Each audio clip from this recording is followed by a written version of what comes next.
Well, it was really asking a lot of his congregation. A solid week of spousal sex. Almost 6 days down, 1 to go. We're going to check in with Pastor Ed Young on his great sex experiment.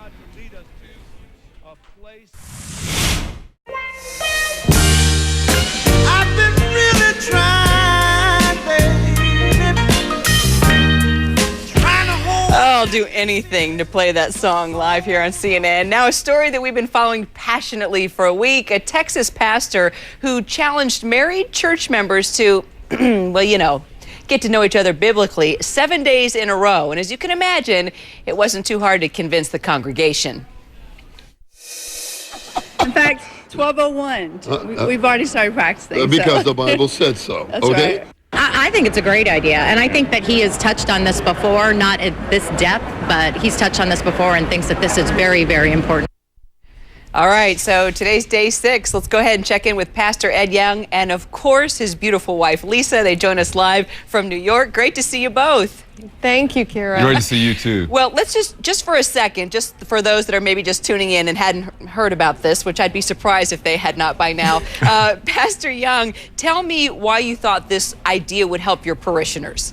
Well, the Bible talks so much about sex, and the church has been quiet about a subject that God was not quiet about. So our goal in the 7-day sex challenge was to really fortify marriages, because when you do that, you build families. So really our heart beats for the marriages, and what happens inside the bedroom affects what happens outside the bedroom. So that's why we did it. So Lisa, when your husband, went before the congregation and did this, did you come home and say, uh-oh, what were you thinking, honey? Yeah. Well, Kira, I hate to take responsibility for this, but I was in the pediatrician's office and found a magazine, and I did ask permission to take the magazine because it dealt with this subject matter that Ed was in this series of talks, and I said, do you mind if I take this? So I showed it to him, and that's where he found the idea for the 7-day challenge. So, I'm good. You know what, though, on a serious note, I'm very thrilled because I know the potential that so many married couples have, and that there's a lot of misnomers and misconceptions about God's view of sex, and for them to realize the importance of doing it, but doing it God's way. Yeah, no, you're absolutely right. You make a really good point. And I know you've received a lot of emails. I do have more questions for you, too, but I want to get to these emails because you've been getting tons of them about how this has affected church members. This one written to you, it says, the 7-day challenge has caused us to reach for some creative and original ways to connect physically, very reminiscent of when we were first married. We decided to divide up the days and each take responsibility for planning that day's sexual connection. We're now looking forward each day to something special. Now, Pastor Young, that's what everybody wants. When you hit the, it's the 7-year itch or whatever it is. I mean, everybody wants to go back to that first day where, the wedding day and how wonderful it was. That's right. And so often we concentrate so much on our feelings that we forget about the commitment, because marriage is a commitment. Also should be a commitment of creativity. And when you talk about romance, you got to talk about creativity. So the guys, the husbands, we've got to be creative. And I think when we're creative, that even leads to more creativity in all aspects of life, especially in the bedroom. Because I know when Lisa and I started this 7-day challenge, we're like, okay, 7 days, that's awesome. But, after the 4th or 5th day, so. You didn't want 7 days of monotony. That's right. Well, so I'm glad to hear that some other couples dealt with the same issue. And I think believers should have the most creative sex. I really strongly believe that. All right. Well, you also had a number of revelations.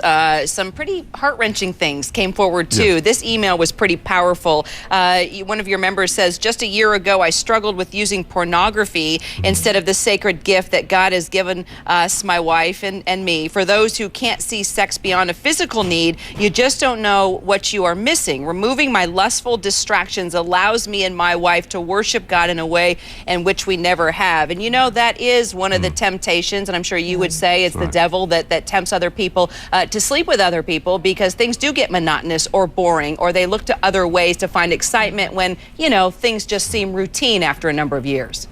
Exactly, and I think the terrible thing about pornography is it turns humans into animals, and we look at people with objects as parts, as opposed to seeing our spouse and having our spouse be the standard of beauty. And Lisa and I have seen so many marriages that have been devastated by pornography, yet when creativity and romance and some decisions have been made to stay away from that and to funnel and to think about your spouse in a creative way, that's when things go to a whole nother level. Well, here's a great one.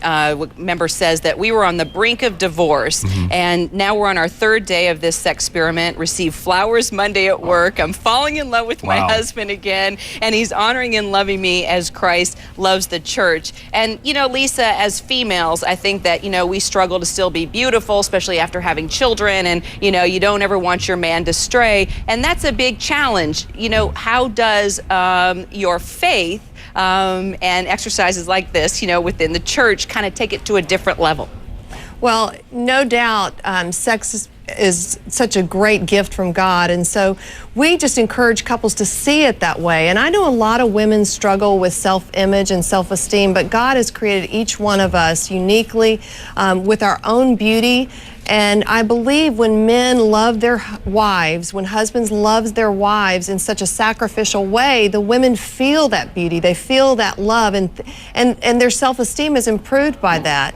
And that just pours in richly and deeply into their physical relationship. And it's a struggle for many women to not think of sex as a duty, but as a privilege with their spouse. And when you see it that way, when you look forward to it, when you're excited and enthusiastic about it, that again translates into every area of your life, not just that physical part of marriage, but the emotional and the relational and the spiritual side. Well, I hope you guys have a terrific weekend. What are you going to do tonight, Pastor Young? Well, it's gonna Your be wife creative. is looking pretty hot. It'll be creative. It'll be creative. Outstanding. I hope you have a creative weekend and a fabulous time at church on Sunday. We'll love to know how you got even more responses than what we were able to read. Great to meet you both. You're a beautiful couple. Thank you very Kira. much. All right, this is Just For You as we go to break.